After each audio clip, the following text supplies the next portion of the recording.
Hello and welcome to Yes to Entrepreneurship podcast. The Yes to Entrepreneurship podcast is where you, the listener, gets to eavesdrop in on the conversations I'm having with fellow entrepreneurs. I'm your host, Ed Troxel, aka the guy who makes business and technology stupid easy for you. Whether you already have a business or are thinking about starting one, you are in the right place. Grab a pen, grab some paper, and get ready to take notes because you're about to get an inside look at the real conversations entrepreneurs are having.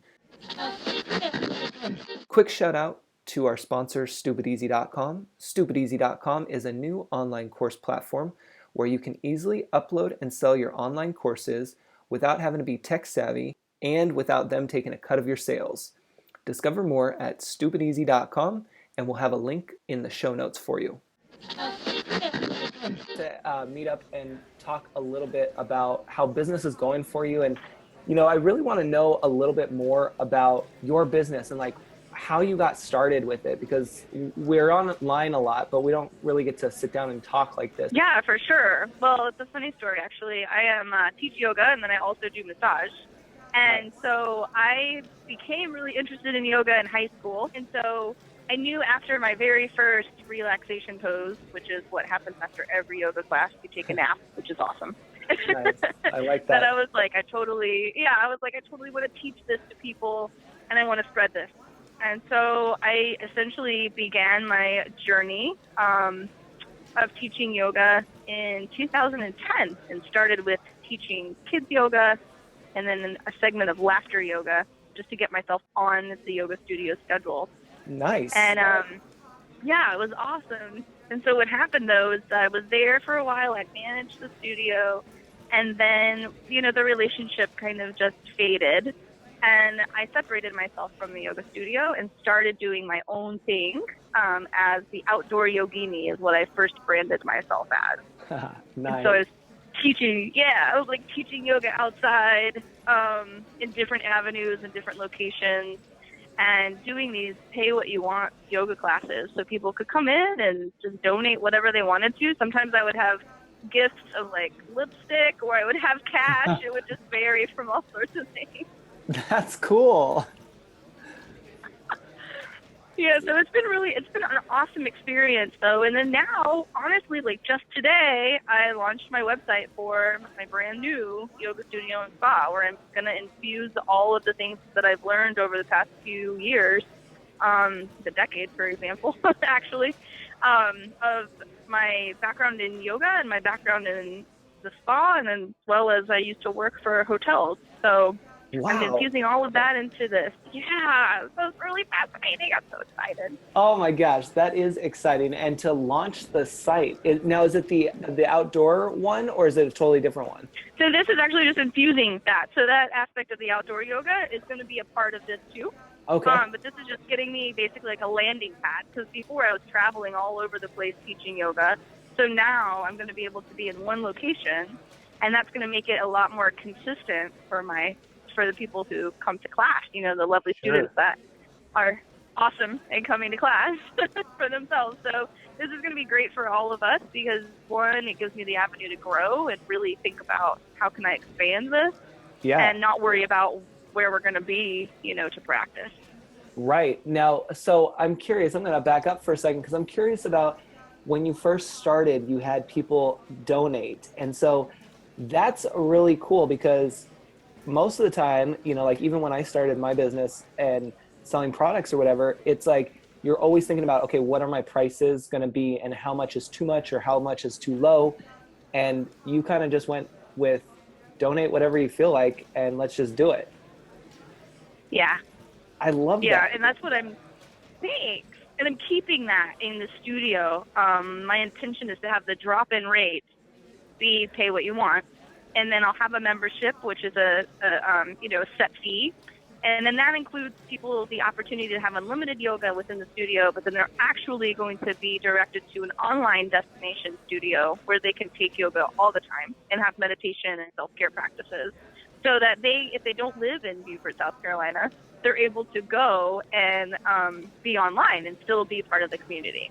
Oh my gosh, this is like my techiness is like geeking out right now about this.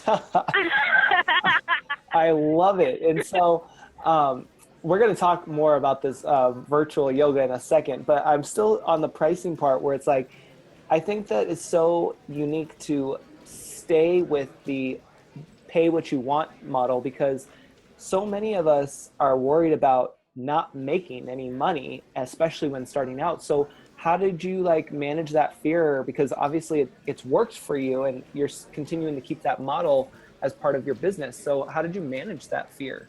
So I managed it with faith and trust, and and for the fact that I've been using that model for the past 3 years, and it's been working well for me. But I also have the fallback plan of my massage therapy practice, and Ah, that's a set yeah. fee. Yeah, and so that's where I'm really doing the numbers and crunching them is with massage therapy, banking on that. So it gives Yes. me that wiggle room to be able to offer that to people. And I'm really grateful and thankful because I never want to have a person come in and think, oh, $20 for a yoga class, I can't afford that, so I'm not going to do it. And I want them to come in and really feel their body and experience themselves. So I I'm keeping love that. that. And that's really unique. So like that I would say is a huge just off the bat a selling point because of the fact like you want to help people and it doesn't matter what the cost is. Like you're going to be there to help them, but you also know that you have another income, another stream of income that is going to help support you so that you can do that. So it's not your only business, which is huge. That's what a lot of people, especially entrepreneurs, have got to have, especially these days. I mean, having one stream of income is like pretty much non-existent. And if you do, let's hope it's a big one because you can't really afford much Yeah. if it's just one.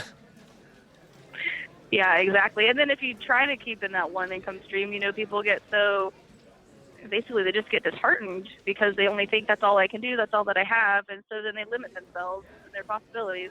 Exactly. Yeah. No. And so I love the fact that you're branching out to the digital space. Now, how did you come about that? Because, it's one thing to be teaching yoga in someone else's studio. It's another to get your own studio, and it's a whole nother ball game to be going online as well.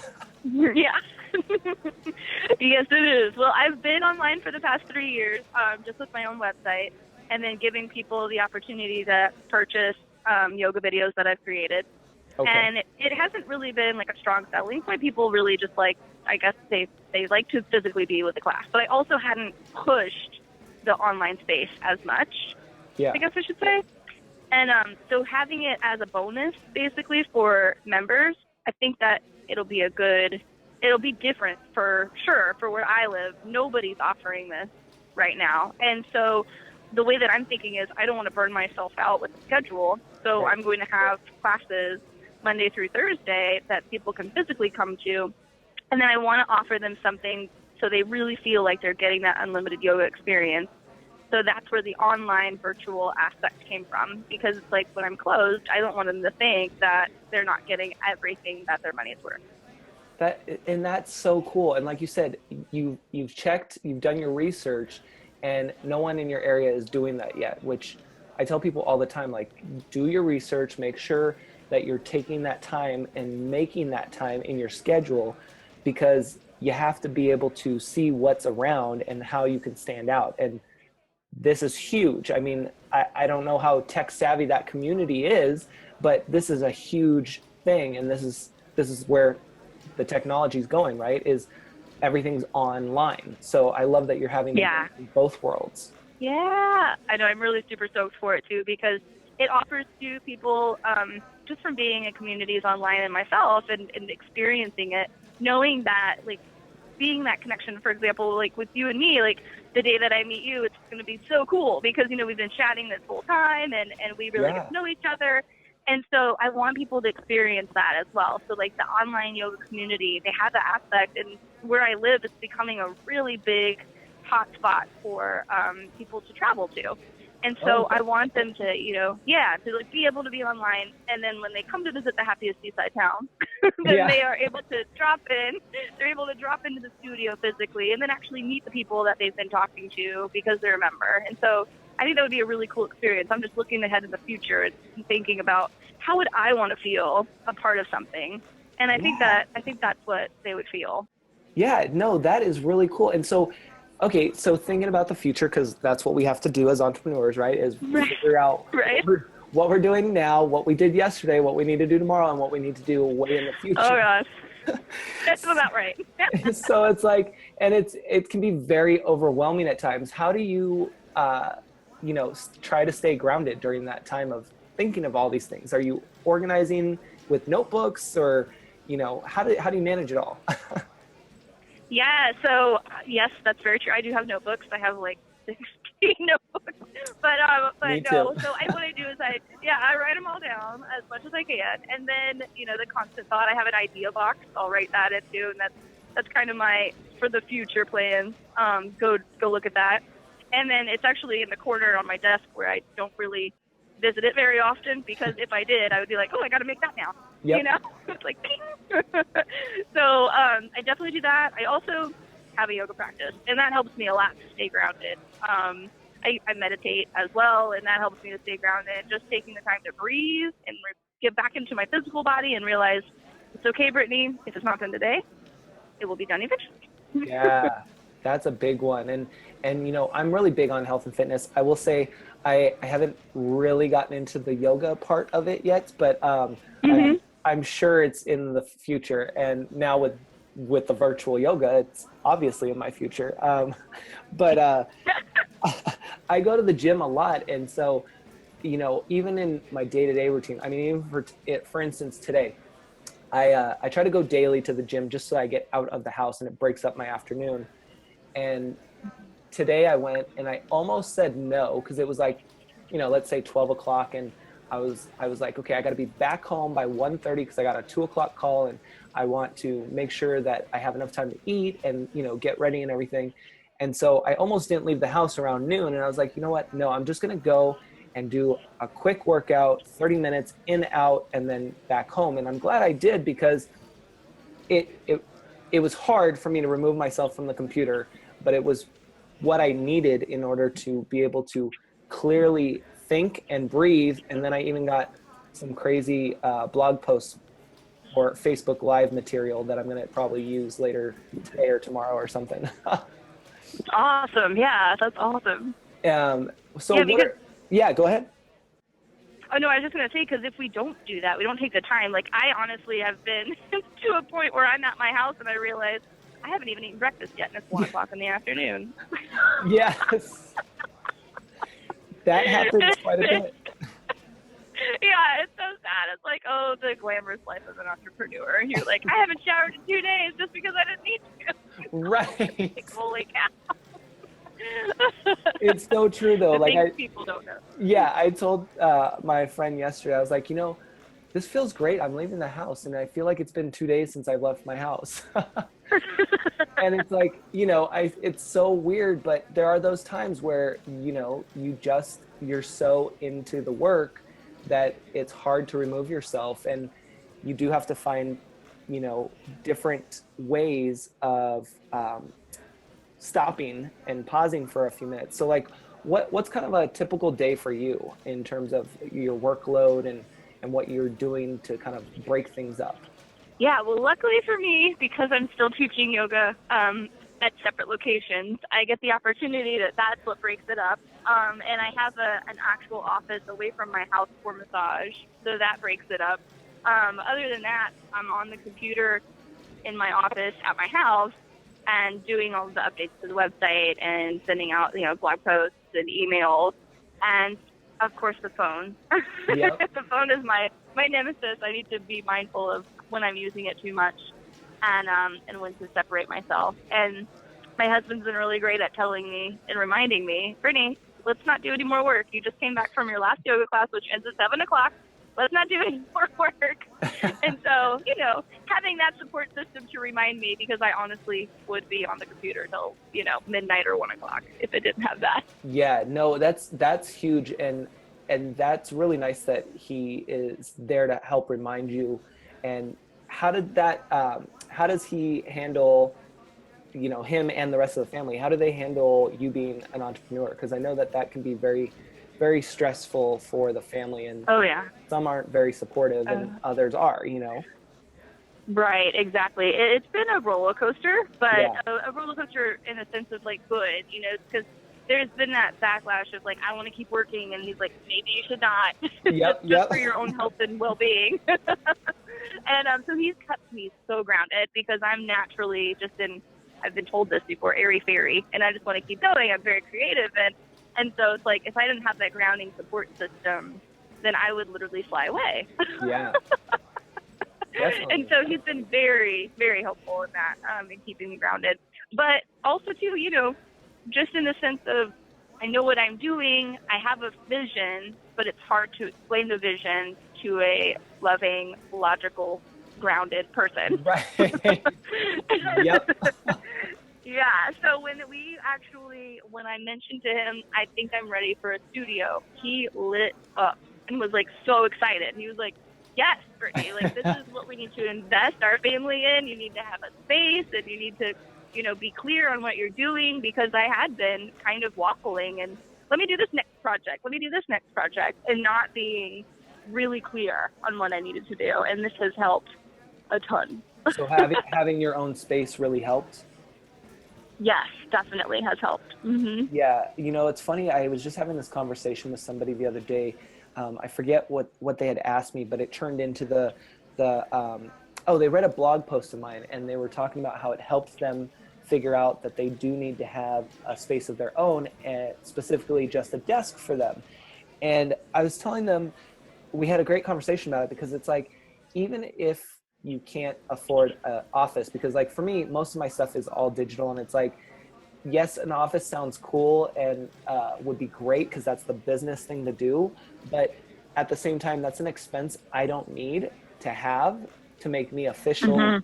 And so, I have to remind myself to stay grounded and not to get carried away with what I think are legitimate business expenses, like an office, and say, you know what, I just need my own space at my house to be able to work. And if that just means having a desk in a room or in a closet or whatever, or in the Yeah. backyard, like that's all I need, is just a space to say, this is where work happens, even if I have the laptop or Yeah. the phone. And it does make a huge difference when you have even just the smallest little corner of a room to say, that's my work. Yeah, exactly. And I found too that I've done my best work at a coffee shop. I got out of the house and was like, here we go. And so now that we have this actual space, it's allowing me the opportunity to grow, but in one location. Because before I was again traveling from location to location for yoga classes, but then I was also thinking of like, oh, I need to make a retreat, or I need to do something different, and I just had nowhere to land. So this is like my landing pad in my head. I'm like my starter kit yoga studio, and being Yeah. able to have one space where I can really hone in on everything. And so having a digital platform, it is so important to have that space, like you said, Ed, when you are even just at your desk, even if you just have one location that you can shut off and say, I'm done, I'll go back to you tomorrow. It's Right. so beneficial. Yeah, no, definitely. And it's interesting too that you have a space now, and that I'm curious, because for me, having overhead like that scares the crap out of me when I think about that. And I'm curious, like, how did you get okay with that? Or how did you know how did you say, okay, I'm just going to do it? Like, was it just one of those moments where you're like, this is it? Or was it kind of like, okay, I'm about to make this huge investment, I don't know if I should do this or Yeah. Well, this is really exciting, actually, because what I did is I started small. So I started out first with my massage therapy practice, going to an office and saying, I'm going to take all my clients, set it at my house at this little space. And that space has been inexpensive, all the utilities paid for. All I had to do was pay a small fee for rent. And so what it did is it broke me out of the idea that it's going to be difficult and it's going to be expensive. And it helped me to realize I could do this. So then when the thought and idea of the studio came about, I looked around and I actually went to a location that was beautiful in my head. I even posted pictures for, in our group, and I was like, oh yeah, this is going to be it. And then realized, starting doing the research, it's not practical. way too expensive. I'm not going to be able to afford that right now starting out. I'm going to be in over my head if I were to go forward to that. So then my husband and I started looking for more places, and the one popped up where all the utilities are included. We just pay a rent and internet and insurance, which I already pay anyway as insurance. Yeah. So the price actually isn't going to, it's not going to kill me. If I didn't make it in a month, I would be able to still afford it. Right. If that makes any sense. Yeah, no, it does. Yeah, you were planning your strategy there. I tell people all the time to plan their exit strategy, and you were planning ahead. You were paying attention to the expenses that you currently had and that you were going to incur as well. Yes, which is very beneficial. Yeah. And now it's funny you bring up insurance, because I talk to a lot of entrepreneurs, and I have insurance myself, but that doesn't really come up much. How did you come about getting insurance? Like, did somebody tell you you needed it? Did you know you needed it? Like, I'm just curious, because that's one thing that a lot of entrepreneurs don't really talk about. Yeah, that's true, and I find that really interesting. Well, with yoga and massage, I needed insurance anyway, because I'm putting my hands on people or I'm telling people how to manipulate their body, so I don't want to be held liable. And in order to even have my license, I have to have insurance for massage therapy. So naturally, it was like, okay. Yeah, I was like, naturally, I'm just going to have yoga insurance too. But as I started working at other locations, they required that I had insurance, so I was told to have that. And so when we got our own space, we just kind of bundled the package all together, and the insurance is going to cover not only the property, but also what I do. Nice. As well. Yeah. That's cool. And yeah, that's the thing, when I started, I didn't really think about the insurance part. I mean, I kind of heard about it, but I was like, it is what it is. Like, I'm fine. I'll just put disclaimers on my site and we're good to go. Right. And especially when you're just a sole entrepreneur, like, who really cares, right? Like, why add an extra expense? And then the more I researched it and the more I talked to people, it was like, no, there's things that you need to cover yourself with. And so I finally got it, and it actually isn't that bad. I think for my personal liability, or professional liability, I should say, I think it's like, I don't know, $400 or $500 for the year. I mean, it's super cheap. Exactly. Nothing. That's mine too. It's like bundled all together, $400 easy. Yeah. So it's like, because when I hear insurance, I'm like, health insurance, oh my gosh, we're gonna have tons of money out the door every month. Like, it's ridiculous, but it's totally different. And so I was really glad to find that and to have it, because it's best to have. Yeah, absolutely. And then sometimes too, we think, oh, well, we're covered if we create an LLC for our business. We think we're totally covered and we don't need the insurance. But it's like, no, right. Actually, it's so true. Want both. Yeah, you have to have both, because you just don't know, and that's not going to necessarily cover all the other things. So it's really important to make sure to talk to somebody about that kind of stuff, to find out what your needs are. Yeah, definitely. It's so easy for us to just, take our passion and fly by the seat of our pants. But when we fly too hard and then and it crumbles, it's kind of unfortunate. So it's much better to have it all together. Yeah, and it's true too. We just jumpstart into it, and we need that person or those people telling us to hold up and realize that you need to get your legal game right. You need to figure out your business stuff before even really jumping out there. And I think what happens is we get so excited, especially us creatives, about just creating and jumping into our website and pushing it out there, that we forget all that stuff until it's too late. And then we spend a lot of time backpedaling. Right, exactly, which is so frustrating. I did that in the beginning of my business when I started the Outdoor Yogini. My husband was always asking, Brittney, do you have this? I was like, no, I don't need that. He's like, let's look into it. And I'm like, okay. And then, of course, it's one of those things where it feels like it's going to take a lot of work, and it feels like it's going to take a lot of money, but then you do it, and you're like, oh, that was nothing. Yeah. Why didn't I just do it? Yeah, exactly. And that's the interesting part. Now, I'm curious, because you have the yoga, and you're catering to several different people, because you have the adults and then you have the kids, right? Correct. So how did you figure out your target market there? Because I know like even I have struggled with this and still struggle with it, is that, you know, we want to serve everyone, we want to help everyone, but if we have that as our target market, we're really helping nobody and we're stressed out and can't do anything.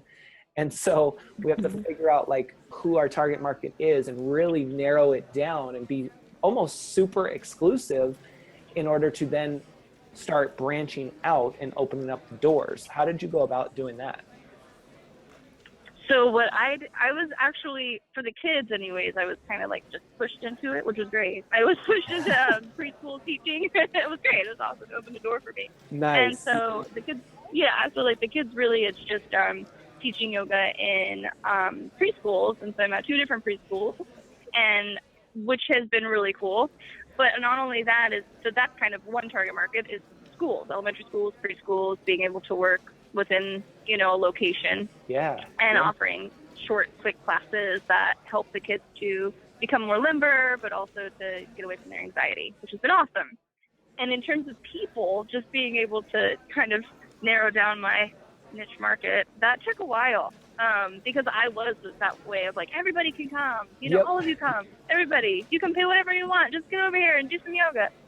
And so what happened was, it kind of unfolded naturally, where people, the people who did begin to show up, they're my people. You know what I mean? I'm like, I want to work with these people. Like, these people want to be healthy. They want to add some relaxation to their life, but they have it together to the point that they know what they want in life, and they're looking for something that can help bring them up, inspire them, and uplift them. And so I'm not working with people who are the I can't, I won't, and I don't.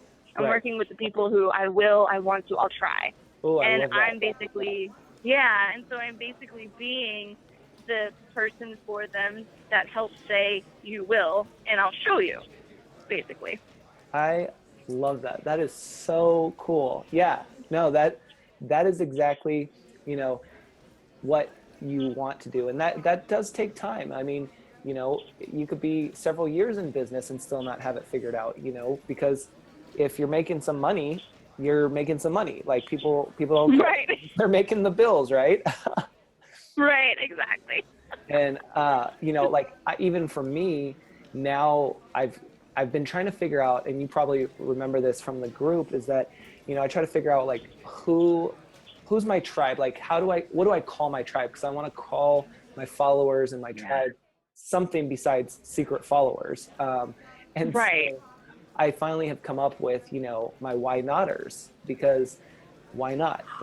They're doing. I love that. I don't know if you've heard that before, but I'm slowly like talking about it more. I love that. I haven't heard the White Otters. I love that. Yeah. So, you know, I figured this is all about, you know, my blog and my podcast and all of this is all about yes to entrepreneurship, but it's more than that. It's more about the why notters, because we're always doing something different, and we want to, as an entrepreneur and small business owners, we're all doing something different, and it's because we said why not? Like, why not take that risk? Why not get out there and try something and see what happens? If I have to, I'll go back to work and do something else or recreate something, but why not? So I decided that was what I was going to call my tribe. And since then, things have just been clicking and making sense. Yes, that's so awesome. I love that so much, because I've had the same situation. It's like, what do I call people? You know, and it's like, and it only becomes, to me, it only became more real the more that I was in groups and realizing that people had names. And I was like, oh, wow, we got to call people things now? Oh, goodness. Okay, what are we going to do? So, I mean, like, I'm just like, right now I'm just super easy and vanilla community members. And people are going to feel that they're in a community and they're going to be members of something. And so I pray that will work.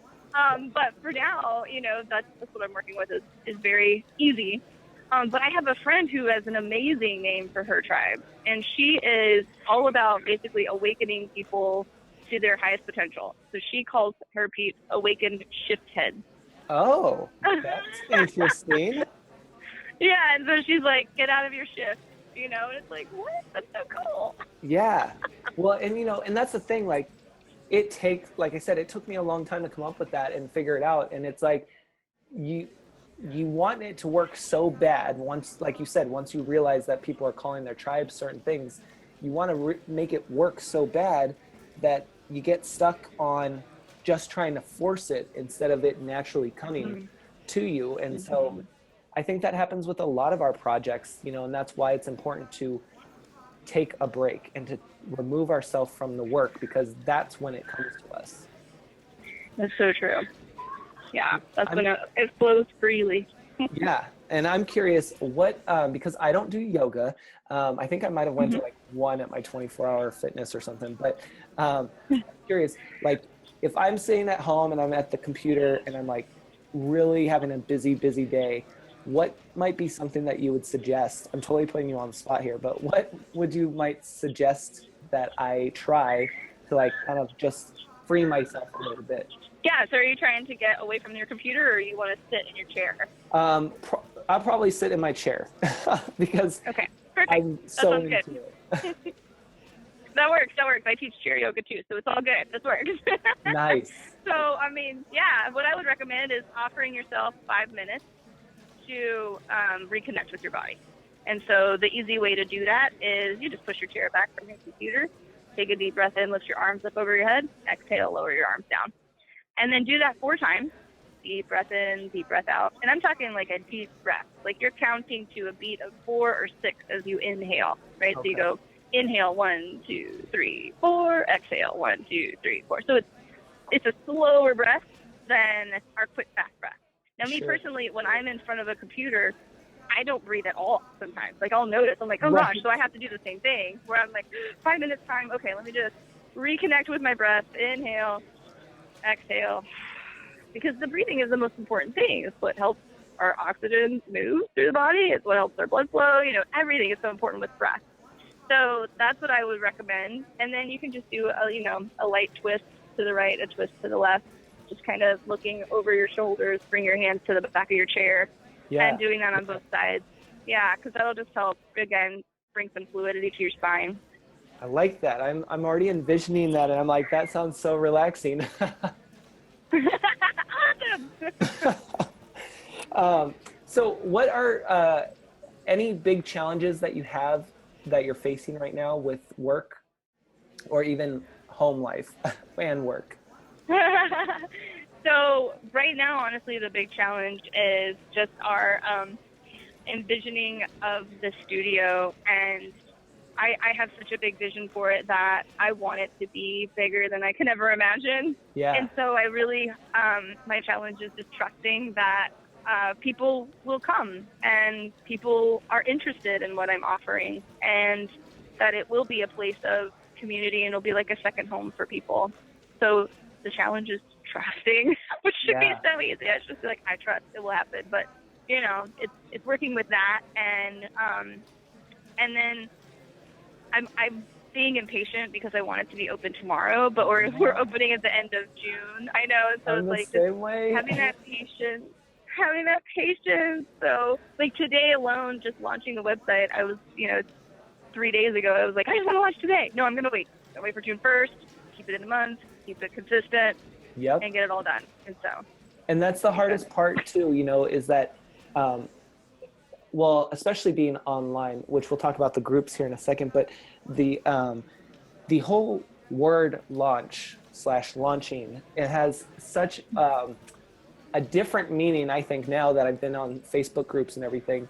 And it's this huge, like, hurry up and launch. And then it's like supposed to be this huge, like, celebration where parties are, bottles are popping, people are showing up at the door, they're throwing money at you, which obviously would be great, and it does happen, but it's not all the time. And it's kind of like, you have to breathe and remember, like you said, the launch is going to be when it's ready. And I'm in that same position.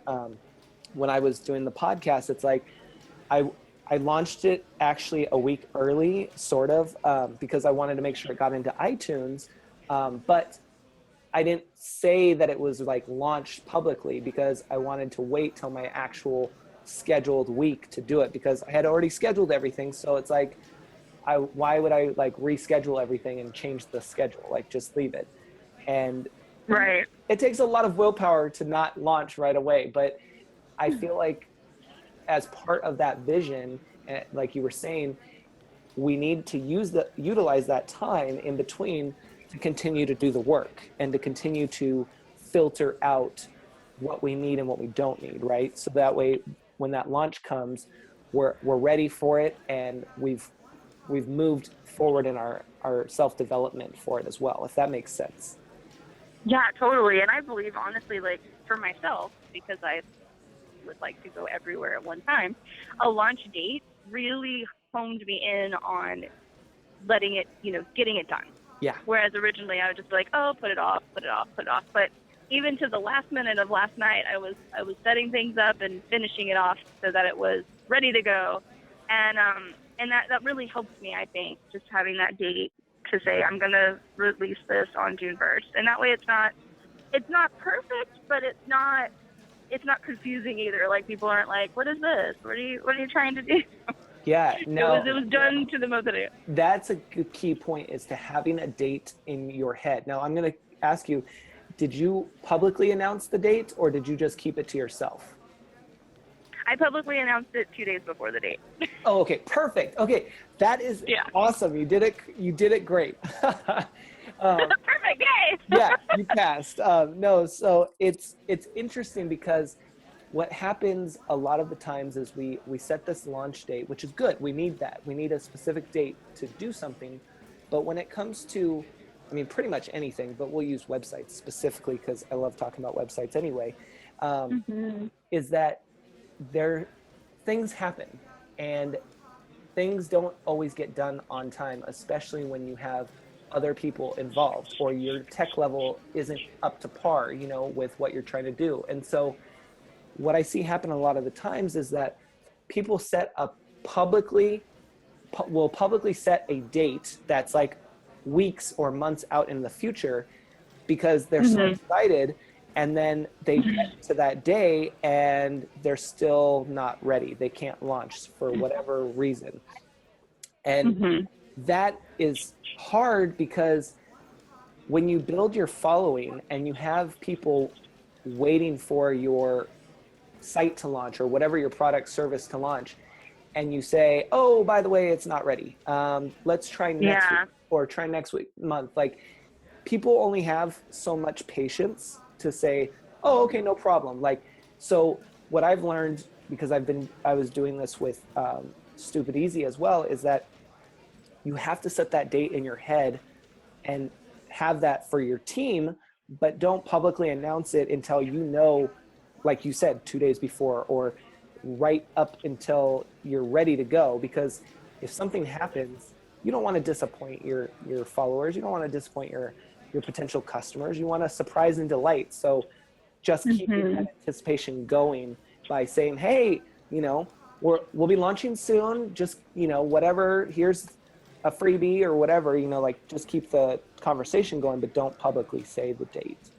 I love that. Right. And I learned that actually with my clients, because I got so excited when we decided we were going to open a studio, and I was like, and I got the name, I was like, Effervescence Yoga Studio and Spa, it's going to be amazing. And I'd tell them about it. And then they're like, okay, great. So when is it opening? And then we started having like issues with the contract, and then we had issues with the floor. And I was like, I'll have a website for you on the 1st. And so it was a bit tricky, but luckily, I'm grateful and thankful for my clients that they're understanding, and it wasn't like I was putting something out there that, I couldn't give people, because I could still teach them yoga. It just wasn't in that spot yet. So I'm grateful for their patience. Yeah, and that's a great point. And, we've been talking about groups and stuff, and I'm curious, how are you like marketing your services? And are you a part of a lot of, like, I know I'm a part of a lot of Facebook groups. What kind of marketing type stuff are you doing, or will be doing, I should say? Right now I've been really, really gratefully lucky, I guess you could call it, or just happenstance is occurring. Media has really picked up for me in my town, and I just recently, so there's a magazine that's pretty huge out here that's going to be out either today or tomorrow. And I talked about the studio with the name and everything in it. So I'm trusting that that's going to have some positive effects. And I also have, I guess I have a strong social media presence. With Facebook is really what I use the most. Okay. And then I also have an email blast too, so I'm just marketing through those. But I really feel that I also write for a local newspaper here as well. So I'm in there, the publication, like once or twice, or like once a month, I'm in their publication. So it's just kind of like you forget about Brittney, and then there she is again. Yeah. She pops back up. So that helps me a lot too, and I'm just word of mouth. It's really the big thing around my town. That's the big one. And you know what I love about what you just said about all of the marketing going on right now is that you have a nice, I'd say almost 50-50 balance of online and offline marketing, which is really good. Like, I don't know if you realize that, but it's really nice that you have both sides there because, I do this because I'm really techie. And I think a lot of people will get into this where you forget that when you're online all day, you forget that there's still this whole offline world of people who aren't on Facebook all day, who don't even know about Facebook groups, who aren't looking for your services on social media at all. They're looking still in the paper or their local magazines or whatever. Really cool that you have that. Because I know even for me, I haven't done that myself necessarily because I've just been creating and just working on things, but that is definitely a spot that I know is an opportunity for me to take advantage of when I'm ready to hit the local media. Yeah, definitely. And that's awesome. And I owe that to my husband, who's like, Brittney, why don't you just work locally first? Stop trying to sell to Chicago. Work in South Carolina and see what you can create around your hometown and then expand. And I'm like, okay. Isn't that funny? It's like we always make things so much more complicated because I've done the same thing and everyone does that, is that we start so big and we go out so far. And then we forget that we should be starting with our local community because even if it's a small town, it's still a lot of like potential there to get recognized and it's a smaller pond to be a big fish in, right? Exactly. And people see, they see the people at their bigness, they see the people when they're at their most successful, at least what it looks like online anyway. Right. And they forget that they too started as a beginner. They started out as, I'm going to learn all the ropes and try to figure this out. And so it's from that mindset of beginner where I actually took the time to say, okay, it's time to start over. And I'm going to work from home and really try to hone in on the people around me and then grow from there. Yeah, I like that. That's really good. I don't know if you know the app Bryn, but there's an app that's free and I am totally obsessed with it. And for a while, I will admit, I did not share it because I was like, this is gold. No, I don't know it, so yay. Yeah, check it out. If you need to, I have a link on my my blog. But what's great about it is that it's like entrepreneur, small business TV 24/7. Like, it's nuts. They have all these great shows on there. I mean, it's basically replaced my Netflix, and it allows you to just go on there and either listen to the audio or the video, which is super cool. And you can just learn so much from everything from social media marketing to sales to pricing. I mean, it's just nuts. And yesterday I was listening to one on marketing and the one-page marketing plan and page, and it was just like connecting so many dots for me. It was the little simple stuff too, that it was like, okay, I knew that, but I needed to hear it from somebody else to really make it click. So definitely check that out. That's awesome. Yeah, I definitely will. I'll get the link from your blog. That sounds amazing. Yeah. So let me ask you another question before I let you go here. What is one piece of advice that you would give somebody who maybe is thinking about entrepreneurship or is just starting out in entrepreneurship? Mm-hmm. So go back to that beginner stage, remembering and reminding yourself that even the people who you are looking towards, that you admire, that you want to be like, remember that they too started out in your shoes. that where you are beginning right now, they were there too. And it takes many more years than we imagine it to to get to that level. There's a woman who I would follow often with yoga within the yoga community. And when I started out, I actually emailed her and said, hey, how did you get started? I'm really interested in what you do. So that aspect of reaching out is key too as a beginner entrepreneur. If you know what you want to do in the path that you're taking and you have people that you follow, reach out to them, and perhaps they'll give you information, perhaps they won't. But if you never ask, the answer is always no. I love that. You said that so perfectly for all of that. Like, that is the best advice anyone can give, because it really is all about asking. And I always tell people it's about asking and listening. If they respond, because there's so many people that are willing to help you. You just have to ask. And it's about asking the right questions too, you know? Yes, definitely. Definitely. Because we're like, we've been there, man. I get you. Yeah. No, and I'm glad that you also brought up the point that to look at who you're trying to be like or be close to, and to realize that it didn't happen overnight. It took years. And what you're seeing now was built, like somebody had mentioned, that an entrepreneur is not an overnight success, but it's been 10 years in the making. And I love that, because it's so true. I totally messed up that quote, but it's so true. It takes years and years to get to what people see as a successful business. And I love that you brought that point up. Yeah, and I love seeing too, like, for example, like, I was a big fan of Saved by the Bell when I was a kid. Yeah. And so, for example, Tiffany Amber Thiessen, right? She played on Saved by the Bell as one of the characters, and she now has a cooking show. So it's like, even though she was like super big in my time on a television show, she still is marketing and branding herself even to this day. You know, so it's never an end. There's never an end, and thank God there's never an end, because we want to keep going and aspiring to being something bigger than we are. So there's also that too, just knowing that even when you become quote unquote successful, it's not an end. Right. This has been awesome. I'm so excited we got to do this. Me too. This was so fun. Thanks, Ed. All right, take care.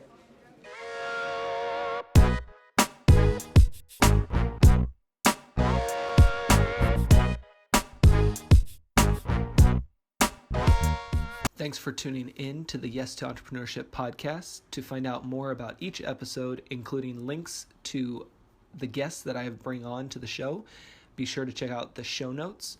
Also, don't forget to subscribe in iTunes and go ahead and leave us a review.